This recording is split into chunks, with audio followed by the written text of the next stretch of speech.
Thank you so much for being here today.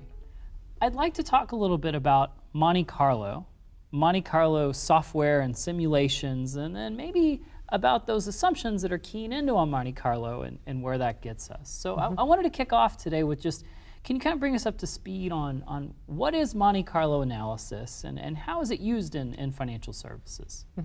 Yeah, well, so Monte Carlo analysis, it's really a way to deal with complexity and uncertainty.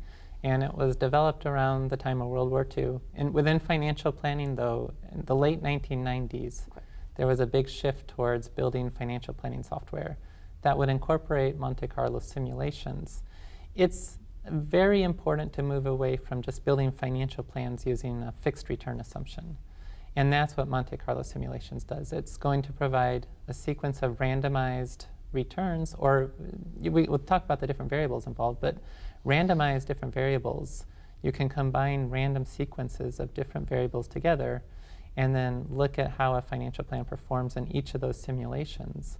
And then when you get a large number of simulations, you start to get an idea of how might this financial plan work. Is it going to be successful? That's where we get into the discussion of maybe, do you want to have a 90% chance for success? Well, if the financial plan works in 90% of your simulated scenarios, then you have a 90% chance for success, and that might be what the client's looking for. But that's the basics. So we're looking, sort of shifting the mental model from this idea of I can earn 8% and inflation will be 3, right. and I will die at 95.